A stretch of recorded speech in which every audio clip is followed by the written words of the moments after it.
From Flourish DX School, this is the Flourishing at School podcast. With mental health becoming a global priority, we are your partner for creating schools where students, teachers and school leaders feel good and function well, becoming the best versions of themselves and contributing to a flourishing world. Welcome to the Flourishing at School podcast. I'm Tamara Lechner. Each week, my co-host Jason Van Schie and I bring you the best practitioners, academics, and everything in between in order to inform best practice in whole school mental health. Jason, I think we are both back home recording after a whirlwind tour last week. What have you been doing to take care of your well-being since you got home? Well, I've been eating healthy again. So I was in Sydney all last week, and as I do when I travel, it's usually eating whatever's convenient, and then I try and make up for it when I get back. But also just spending time with the family. So there's always something on with the family. Netball, basketball, that sort of thing. So a bit of time catching up and chats in the car to and from all these different events. Yeah, those family relationships do fill your cup, don't they? Absolutely. Yeah. What about yourself, Tamara? We're gathering our family back to Victoria. Even though we live in Canada, we celebrate American Thanksgiving. So all of the kids have American Thanksgiving off, and that's going to fill my cup when I get everybody back home. So I'm looking forward to that. Nice one. I'm going to ask our guest the same question once I introduce him. So I am delighted that we have Matthew Savage with us today. Now, Matthew is a LinkedIn friend, and I've never had a pure online friend before. So I saw a post that Matthew made about data and well-being in education, and I had to invite him to join us. He's an educator and a school leader. He's been a principal in the UK and taught internationally for more than 25 years. And he's now a well-known consultant and trainer, and he's created a really cool thing called the Mona Lisa effect that I'm going to let him explain about. And he hosts his own podcast, which I was listening to today, and it's brilliant. And he is co-hosting Thrive 2023, which is the Wellbeing Conference for international schools. And if you're listening out there, I hope you will join Matthew and I there. So Matthew, welcome to the Flourishing at School podcast. And the first thing I'm going to ask you is, what have you been doing to take care of your well-being lately? Thanks so much, Tamara, and thank you very much for having me. The truth is, like Jason, I've not been doing very well at focusing on my well-being because I'm traveling at the moment. So when I'm traveling, I eat whatever is convenient. I work basically every hour that's available, and I don't necessarily feel that great as a result of it. So I'm looking forward also to be getting home towards the end of this month, back to my wonderful wife and my atypical dog on the lovely Isle of Skye, bathing myself in some of nature's ore, and I guess being away from the world again when I'm there, just not feeling that pressure to perform the whole time. I think the nature of my work is I'm trying to get new clients, I'm trying to impress the clients I've got, and it's that whole kind of ocean of performativity in which I'm having to swim. So yeah, I'm looking forward to getting back and focusing on my well-being rather than on others for a bit. Terrific. Matthew, so great to have you on. I'm wondering for our listeners who aren't aware of your work, if maybe you could describe in just a few minutes your career to date. Absolutely, Jason. So as Tamara suggested, I've been in education for 25 years. Half of that was in the UK and half internationally, and I've been in senior leadership since 2004. When I moved abroad in 2010, our first posting was in Vienna in Austria, and then over to Brunei Darussalam, and then Bangkok, and then finally in Amman in Jordan, where I was the principal of an all-through international school there that served the NGO and diplomatic communities in Amman and beyond. Whilst I was there, I also tried to consolidate what it meant to me to be a leader and to be an educator and develop sort of a brand, if you like, surrounding what Tamara rightly called the Mona Lisa effect. So this is based around the idea that just like the Mona Lisa's eyes look at you wherever you are in her room, so I think our schools should be seeing every single child for who they are within the rooms in which we teach them. I also developed this notion of a well-being first school, a school in which every decision everybody makes is rooted firmly in well-being. So like we're faced with choices, right? Do I do A or do I do B? Often, as I say to my colleagues, the right thing is the right thing, right?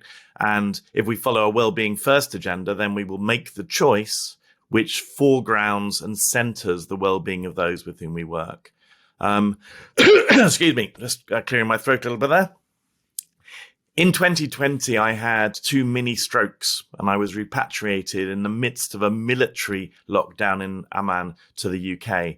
And when I started to recover, although I'm still in a wheelchair now, I started to recover in most ways. And I began my consultancy around the Mona Lisa effect, around using data for good rather than for ill, around diversity, equity, inclusion, and justice, and around well-being. And I've been so fortunate to work with thousands of educators across over hundreds of schools in over 60 countries. And it's all culminating, as Tamara said, in a conference that I'm co-organizing with Dr. Sadie Hollins and Professor Ferry Lavers from the University of Leuven in Belgium in March next year, which is the first, I believe, Wellbeing First conference for international schools. So that's a little bit about me, where I've come from, where I am, and where I'm going. Yeah, great to hear another person who's a fan of data, Matthew. Bit of a data geek myself, so looking forward to the conversation. And we'll definitely want to ask a few more questions in a moment about your Thrive Thrive conference. Thrive First or Thrive? No, it's Wellbeing First, but it's called the Thrive Conference, right? Yeah, Thrive 2023. Thrive 2023. Hopefully there'll be a Thrive 2024 and 5 and 6 and 7, but for now it's the first one. Nice. So I want to unpack a little bit. You talked about where every child can be seen, be heard, be known, and belong.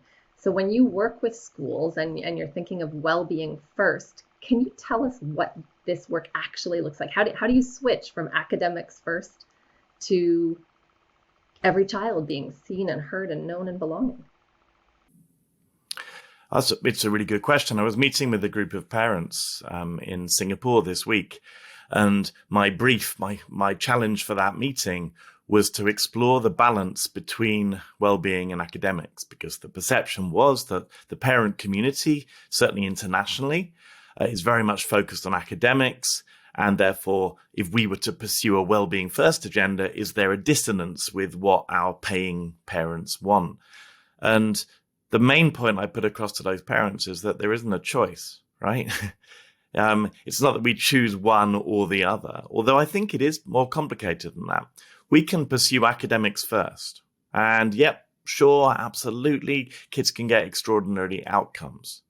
But if we pursue academics first, the likelihood is the well-being is going to suffer, and suffer significantly in many cases. If we pursue well-being first, I have not seen any instance in which the academics and the outcomes don't become much better, right? So I suppose in essence, I don't think we need to make a choice between one or the other. We just need to make a choice about which of the two we put first.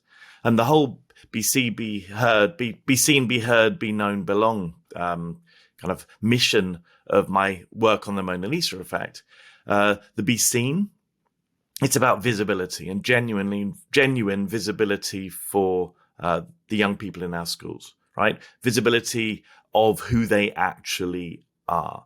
The be heard bit is about student voice, palpable, authentic student voice. The be known bit is about the data. How do we use data to ensure that we are seeing the true, authentic child? And then the belong. I think if we see, hear, and know our children, they're more likely to belong. If they belong, they're going to thrive. If they thrive, they're going to get those academic outcomes that we tell ourselves our parents want above all else. So that's kind of how it ties together. You're definitely preaching to the choir here. Jason and I had Dana Kerford as a guest last week, and she's a friendship expert, and she put it really nicely when she said if students don't have their well-being, their friendships, their family life, those things right, they're not available to learn. And so it's not an either or, it's your brain is not primed for learning if you are worried about something that's gone on at recess with a friend, or you're worried about something that's at home. And so I think You are absolutely right. And I know Jason and I both were connected to Geelong Grammar, where they talk about it as placing well-being at the heart of education. Again, it doesn't mean that we're not incredibly focused on academic outcomes. In fact, those achievements only improve when you're feeling good, you function well. It's that readiness to learn. I think, I know Maslow's ideas are old, but I don't think they're tired. And if a child doesn't have that physiological well-being, that safety, that love and belonging, then in my view, they're not ready to learn in the first place. So if we come to well-being after we've embarked on the learning journey, I think we're getting it the wrong way around. Yeah, we see the same thing in organizations where there's a big drive for productivity and people work more and more hours without actually thinking, well, if we worked in a more sustainable way, we might actually get a better result. It's not about, just going through the motions. We've got to set ourselves up for success, right? And it's the same in the classroom, as you're saying. Absolutely. Totally agree. Yeah.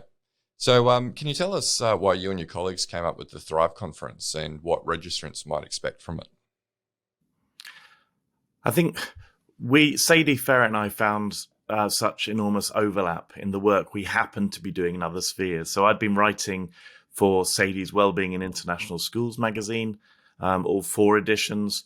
And so Sadie and I kind of got to know each other that way. Another LinkedIn friend, Tamara. And then Ferrer, I'd been a fan of Ferrer for the last 10 years when I first discovered his scales for well-being and involvement, the Leuven scales. And recently I was working with a guy called Ian Plant in a school called GEMS Founders in Dubai. And Ian and I were looking at the Leuven scales and whether we could find a way to roll the Leuven scales, which are, I suppose, ostensibly for early years, right up through, to secondary, to high school, and even into staff. So he just happened to reach out to Ferrer. His wife happens to be Belgian. He reached out to Ferrer saying, I'm here in Belgium over the summer. You want to meet up? And Ferrer said yes. And on the back of that has come collaboration between Ferrer and Ian's school with me supporting. And then I just one day messaged Sadie and Ferrer and said, I've had this idea. I think too often our conferences for international school educators have well-being as some sort of adjunct or add-on. Wouldn't it be cool if we had a conference that was entirely about student and staff well-being? And on the back of that, we've been working for the last 2 months to bring this off the ground. In terms of what registrants could get from it, they'll get 2 days of really provocative, disruptive learning that centers the well-being of everyone in our school community and a chance to engage with others from across the world on what really makes well-being matter and how we can put it first in our schools. So I think it'll be a really exciting event. Yeah, it sounds it. And like you say, it is filling a gap. And nice to see the focus on international schools as well. Often we see these sort of things being done in school districts, or it doesn't have the focus on international schools, which we know have their own challenges, right? They're a different community, very transient. It'd be interesting, I think, the sort of things that you could unpack in a conference focused on that audience. I hope so. And I think in Australia, in many ways, you're ahead of the pack in terms of best well-being practice and positive education, etc. In the international sector, as you say, a really transient community in many respects, but also increasingly the opposite. So local kids whose parents have saved up to put them into international schools alongside their international peers. And so you have very complex shifting dynamics there. And I think there is a lot of pressure. There's a lot of pressure from the parent body. There's a lot of pressure from boards and owners and governors and groups. And somehow we need to be able to sift through that and find the kind of well-being light at the end of that sort of performativity tunnel, I suppose. Yeah, for sure. That's a great visual of that light at the end of the tunnel. And I think one other difference that I see with international schools versus some of the other places that I've worked and that Jason has worked is the level of requirement for diversity, equity, inclusion work, because you're gathering so many cultures from so many different backgrounds, and well-being work goes directly hand in hand. Often I'll go into a school facilitating a well-being training and they'll say, oh, well, we're doing this year, and next year we're going to do DEI work or Jedi work, whatever they call it in their region. And it's almost like they think one is done and then the next one happens. And I'm always reminding them, actually, they're kind of the same thing. When you're learning about your well-being, you're understanding how it connects outwardly to other people, and you're increasing that empathy. And so I think when I heard your podcast and you were talking to GEMS, I don't know if this is the same GEMS school, but I was listening to an episode, and one of the questions you asked them that I loved was a discussion about street versus sheet data. And I wondered if you might tell our listeners a little bit about that, because I thought it was a really interesting nuance. Absolutely. And before I do, just to reinforce what you just said there about how you can't kind of distinguish or disentangle these different forces in our schools. You know, when I first started out as a consultant, I thought people would either want to work with me on my data work, or they'd want to work with me on my well-being work, or they'd want to work with me on my DEIJ work. And what I learned pretty quickly is that all three are inextricably linked, and you cannot have the one without the other, right? So, you cannot have well-being without DEIJ and vice versa. But what I've learned about data, and a lot of that's come recently through my reading of Sophia and Duggan's Street Data, an extraordinary book that's just shifting my thinking in such exciting ways, is that for too long, I think we focused exclusively on that sheet, the worksheet, the spreadsheet, looking at the numbers and how the numbers play out and how we can manipulate the numbers and challenge ourselves with the numbers, etc. And, I love numbers and I love spreadsheets. Yeah. And I think that sort of quantitative data is really powerful and really valid for us.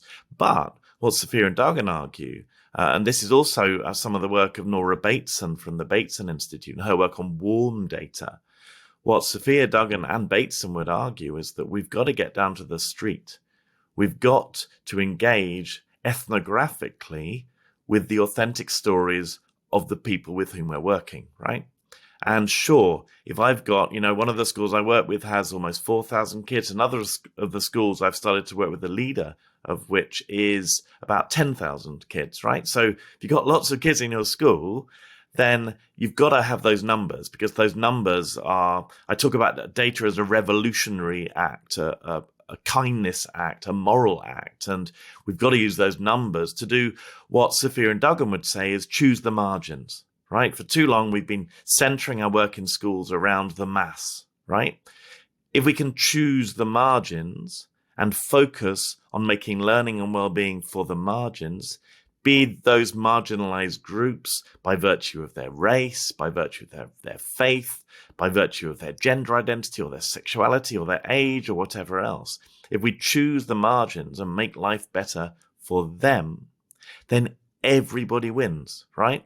So for me, that was one of the most powerful things that came out of street data, is this idea of us joining the kids ultimately on their turf, engaging with them authentically, listening to them authentically, and intentionally trying to find out what is their story.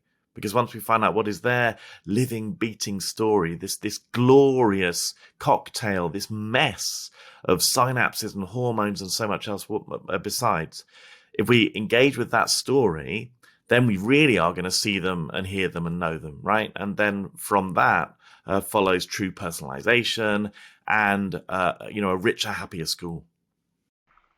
That makes such sense to me. I have a son who is dyslexic, and the number of parents I have at my school who will say, man, I wish my kid was on an IEP. Look at all the attention that your son gets, and every year he's passed on to the next grade. All the teachers are prepared for him.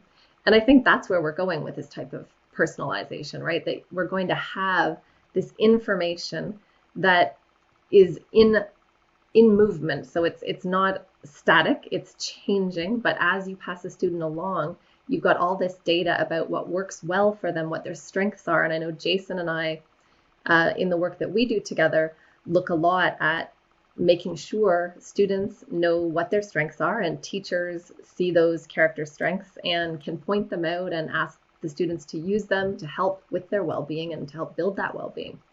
And so I think what you're saying about that street, that I know you, because one of my fears is always that person on the edge of the data kind of just gets forgotten about. And I happen to have 4 kids on the edge of data. I was a kid on the edge of data that I never fit into the norms, and school is designed for those kids in the middle, right? So I love that idea of really looking from the street at the individual and seeing them.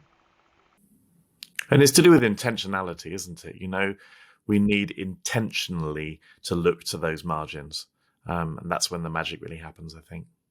Yeah, I've had some, I wouldn't say heated debates, but debates with some practitioners who are saying, it's not great to measure down to an individual level when it comes to their well-being and, what's contributing to their well-being.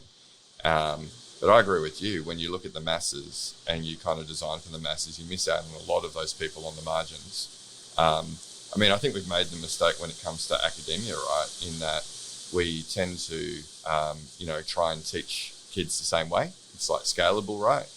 But we know they have different learning styles. And ideally, if you really wanted to provide the best education, you would provide that, IEP for every single student, right? Like, let's go, what's the best way that this student is going to learn?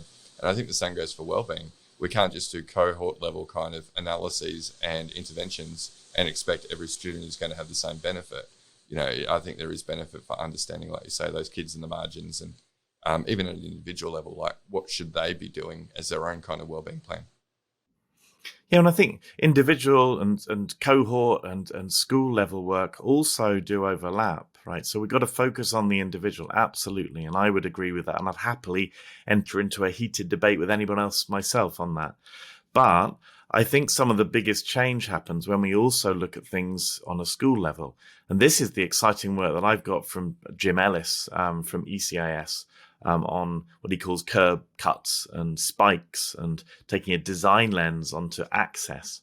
So, for example, if I identify there's a particular group of students on the margins in my school, and I figure out a curb cut, I'm a disabled wheelchair user myself, and so that curb cut from the sidewalk to the street is really, really important for me. And a curb cut is something that creates access for one group, but from which literally everybody else benefits as well, right? Because who doesn't prefer walking down a slope? And so if we can use our street data to identify who is at the margins and what curb cuts we could implement to benefit and to improve the lives of those people at the margins, then once we've implemented that curb cut, literally everyone else is going to benefit from that curb cut as well. So it's about, I suppose the big difference is it's about moving from accommodation of those individual needs towards adaptation to those individual needs. And I think that's where something really powerful starts to take place. Yeah, that's something that we see a lot. I work in a software company, right? And it's about accessibility design. And like you say, you make it accessible for one group of users, and it actually can improve the experience for a multitude of users that you didn't even know would benefit potentially. Yeah, totally. I totally agree. Yeah. So you talked a little bit about your story at the beginning of this podcast, but how specifically, Matthew, I'm interested, do you bring your story into your work within classrooms? I was talking to an international school parent, and there's another group I think is often underrepresented, but I was talking to an international school parent recently about my family, and I said that in my family, I have 3 people of color, 3 people of mixed heritage and ethnicity. I have 2 trans people. I have one person who's bisexual, another person who's gay. I have someone who's perimenopausal. I have someone who's autistic. I have someone who's exploring a diagnosis of ADHD, and I have someone in a wheelchair. And then the person said to me, "How many people in your family, right?" And I said, "And there are 4 of us." Because what strikes me is that our intersectional us, as I like to call it, shows quite how intersectional many of our identities in our lives are. And I've been enriched by all of those experiences. So when my eldest child was much younger, and when she got the diagnosis of autism, we found that both liberating and difficult. Liberating because finally we had this signpost that would enable us and others to be able to see, hear, and know her. But it was quite difficult because the rest of the education system didn't really seem to get it. And so my daughter had a really tough time in those early years. And I've learned from that. And I forced myself then to join her and learn about autism in the mainstream classroom. Then I went on to deliver training on autism in the mainstream classroom. And it's been the same since my youngest child came out as trans back in 2016. I realized I was so far behind and the rest of the world was even further behind. So what I forced myself to do was to join him on his margin, to learn and educate myself about the trans experience, after which I've gone on to lead training for schools across the world on trans inclusivity. And since losing the ability to walk entirely about a year ago, I've really started to reflect, probably more than daily, probably minutely, on the reality of navigating an ableist world on wheels rather than legs. And as a result of that, I've tried to explore more and more about my community and the battles it's fought over the years, and on the back of which I'm giving a keynote to a major international education conference next February, specifically rooted in my experience of physical disability. So I think what I'm trying to say is that we've learned from, and I've learned from our own stories, and it's through sharing those stories with others that I bring them onto the journey that I'm on and help them to look at those people on the margins in their own communities. Yeah, that storytelling and coming from a lived experience, right, is it can be so powerful, particularly if you can use it in the right way. And, you know, we've on our other podcast spoken to another person who had a workplace accident and has ended up in a wheelchair now for the rest of his life. And, you know, just that story of his experience in that, and then afterwards his mental health challenges, and you know it's that message can be very powerful just to create that extra bit of empathy, I guess, for those individuals who maybe aren't like typical, you know, or meet that kind of average that we see. We all love stories, don't we? We've all loved stories since we were very, very little indeed. And I think there is so much noise out there blocking us from seeing people on the margins, so much kind of misinformation, so much ignorance, so much hatred, that it's through the sharing of stories that we bring people in.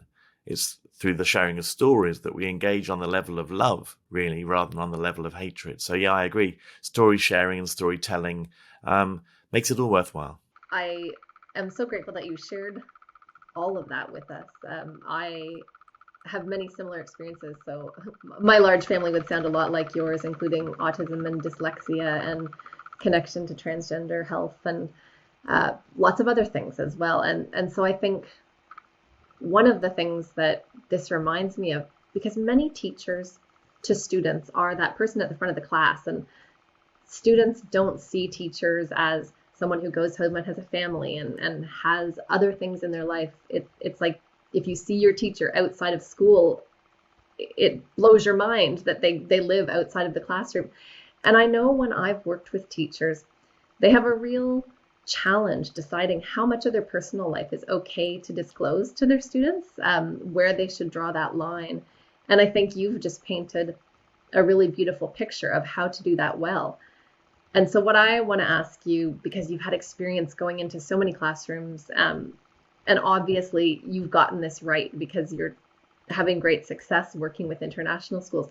What's an example that comes to mind if I ask you something that you tried that worked really well going into schools and working with them on a consulting basis?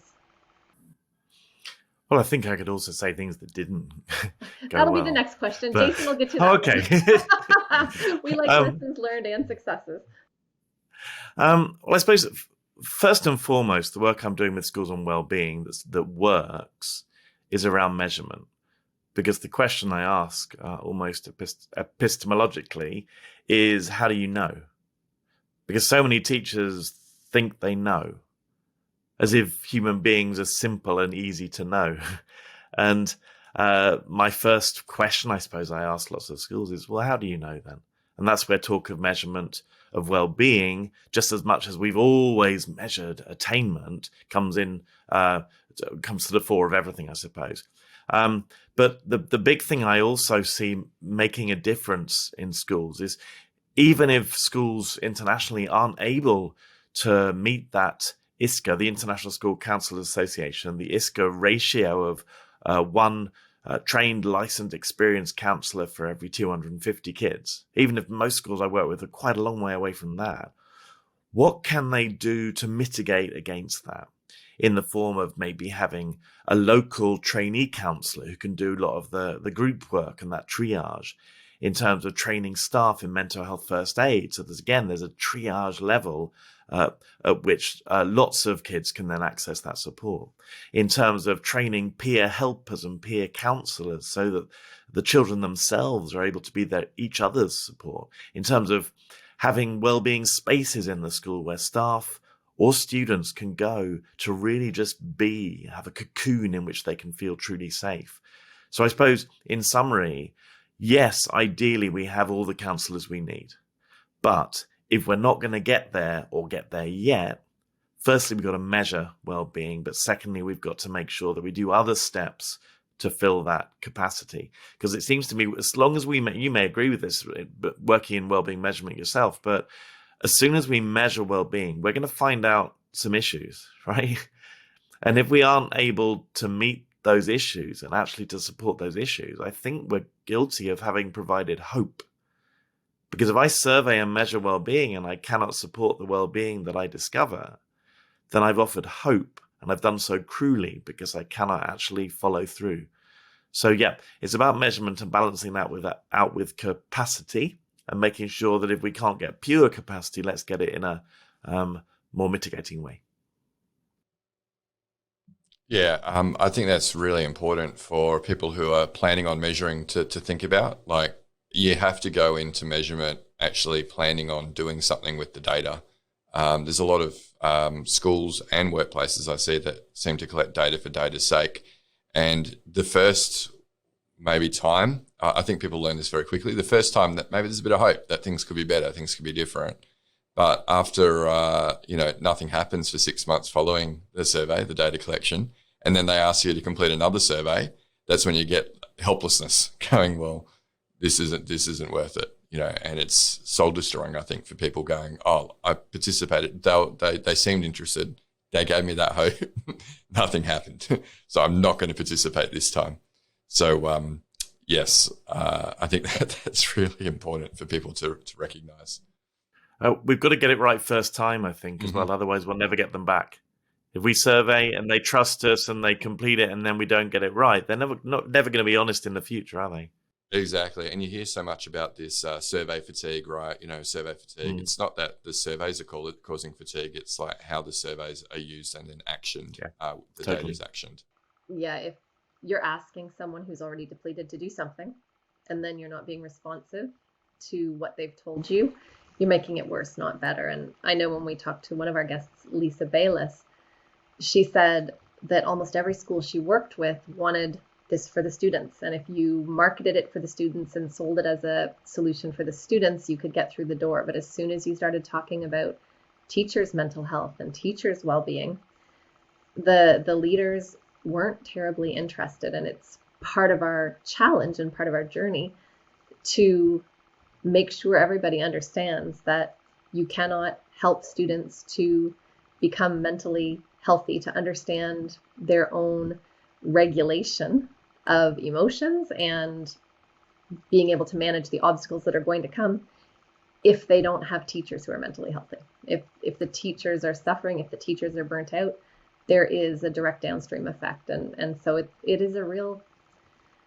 balance of figuring out how do we get into the school and get everybody on board. And especially that can go wrong if you measure and do nothing. Then the staff, I know when we have schools that say, we're not going to do this again because nobody used it. It's like, well, nobody used it because you measured and you found out that everybody was burnt out and then you did nothing.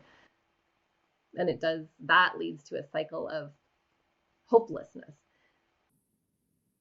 Yeah, I would agree. And it's interesting what you say about staff wellbeing. I say a lot to schools at the moment that there is no student wellbeing without staff wellbeing. And so we have to, one of the threads or themes of the Thrive conference is staff wellbeing as well, because if I'm not okay, I can't help you to be okay, right? And I think that's something we've missed. I also think we've missed leader well-being. I think for too long, it's only in recent sort of a year or two, it's only since the pandemic, I think that boards in international schools have started to focus on the well-being of their leaders, of their principals, right? So it really isn't something that we can only achieve for one group, because if we only achieve it for one group, we're not really achieving it for anybody.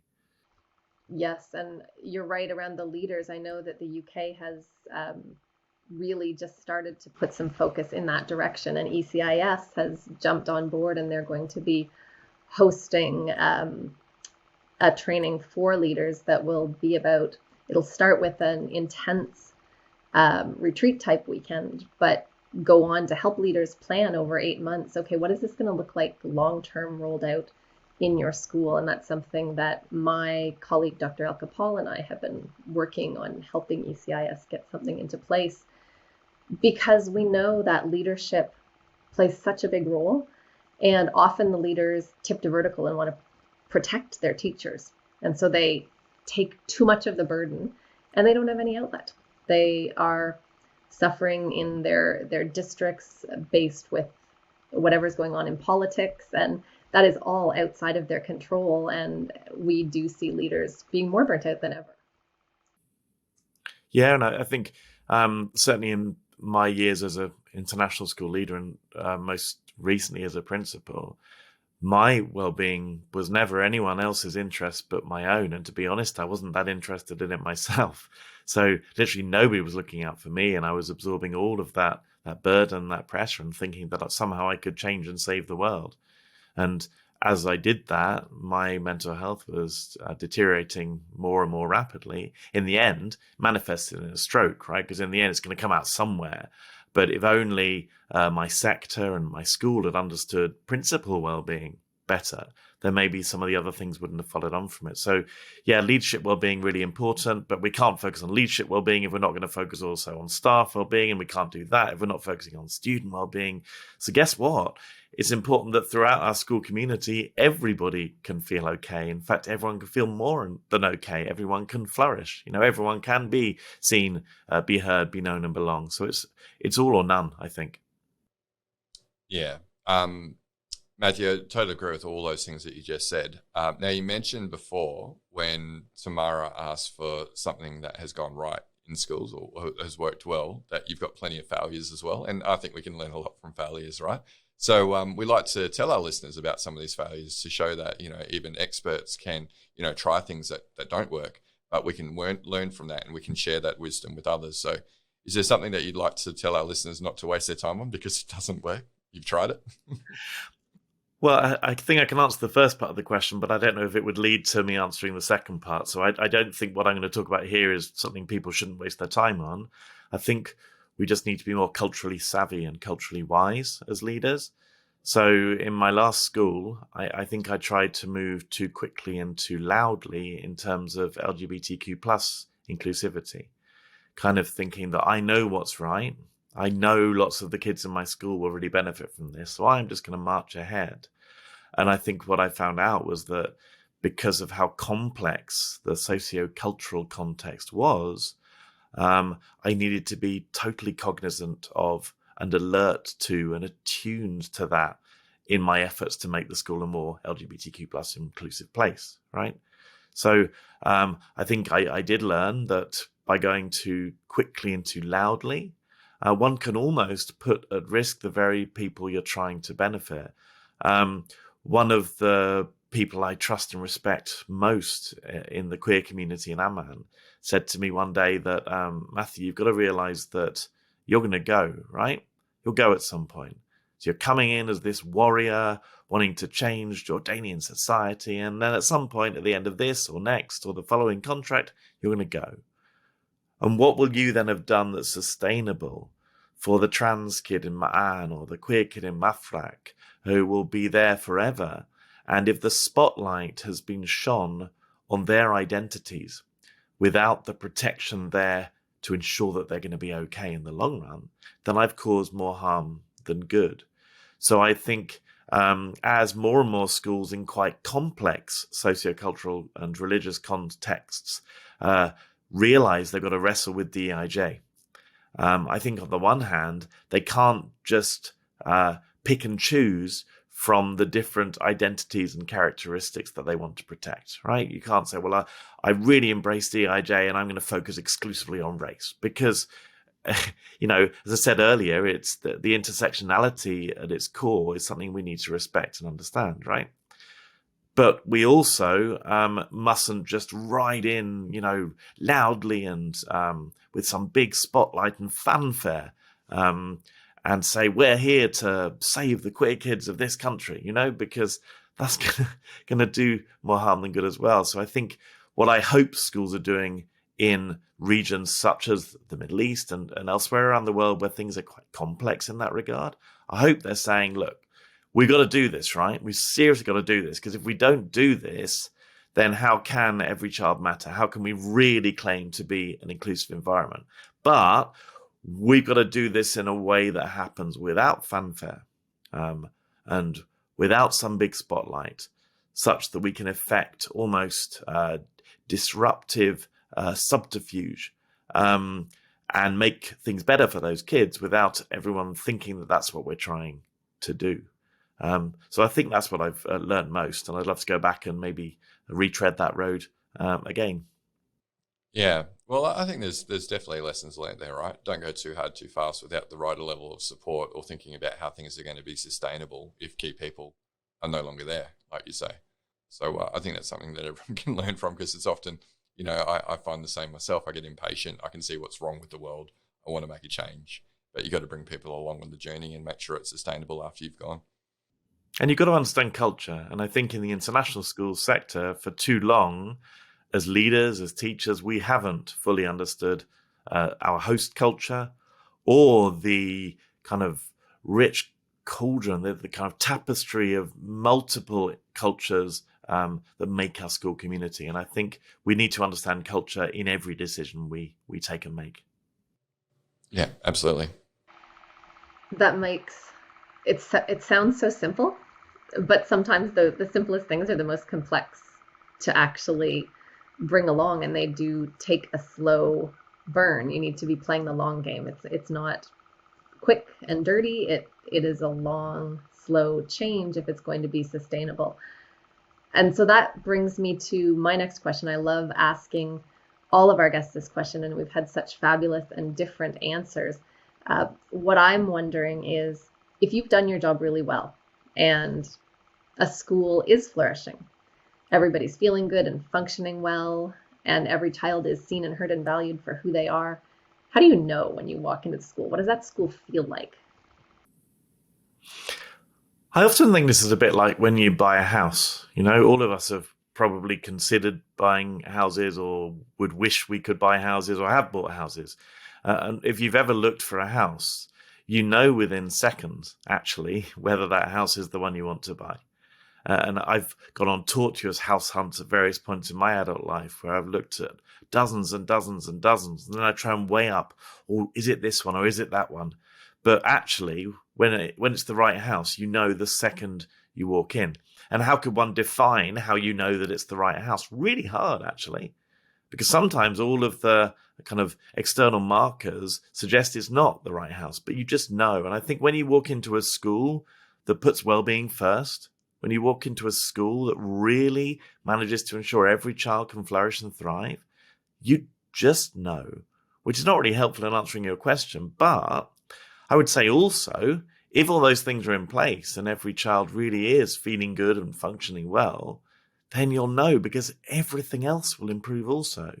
Your attendance and punctuality, your student and staff behaviors, your student staff retention, the academic results and outcomes, stakeholder satisfaction, all of the traditional markers and metrics that boards have always turned to judge and evaluate leaders, those things will all go up. So I think, how do you know? You know because you know. But you also know because all of those traditional metrics will be going up, up, and up. I love that answer because both are true. You're going to feel it. You're going to just sense it. It's that chemistry. And there will be data to support it. And probably the chemistry is first. You probably want to have that energetic feeling and then look to go, okay, now what are the numbers that support this? At least that's the way I would do it. Jason, you'd probably do it the other way around. Yeah, I think you do both, right?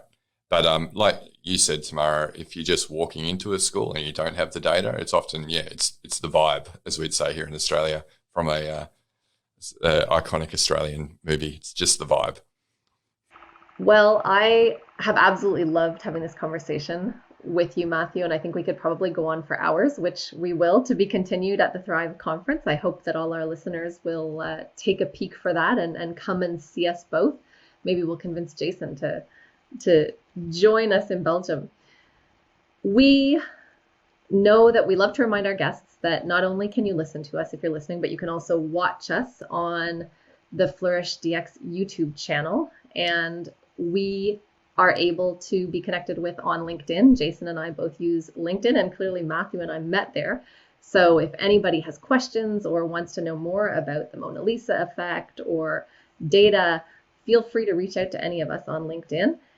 And that is it for today. Before I wrap up entirely, I want to say, Matthew, is there anything else that we didn't get to talk about that you were just dying to mention? I think there were just a couple of things very, very quickly. Firstly, if people do want to come and engage with the Thrive Conference, then go to thrive2023.org, and that's how you can find out all about it. I suppose just a little plug as well. You talked about a podcast that you've listened to where I was talking to educators at GEMS founders, right? The podcast of which I'm proudest is one I recorded with my trans son about 6 months ago.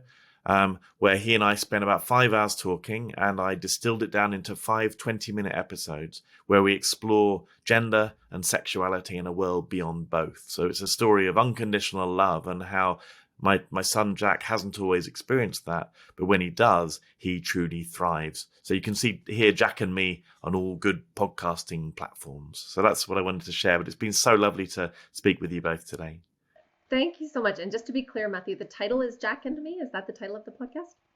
Yep, Jack and Me. And it's essentially him talking to listeners from across the world. And we've had listeners from over 40 countries, including some countries you really wouldn't expect. So, yeah, that's up there. It's essentially an ethnographic documentary about an actual trans voice. And we don't often hear from actual trans voices these days about the things that affect their lives.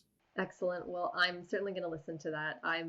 Side note, my best friend is the head of the world's Transgender Health Association. And so this is a world that I'm very familiar with, and I'm always trying to throw her resources that come from this side of the gurney. So we've gone full circle from whole school well-being and yet it's not full circle at all because it's all part of who we are in our story. And so thank you for listening. And until our next episode, keep flourishing at school and in life. You've been listening to the Flourishing at School podcast. To stay up to date with the latest on whole school mental health, follow Flourish DX School on LinkedIn and subscribe to the Flourishing at School podcast at www.flourishingatschool.com.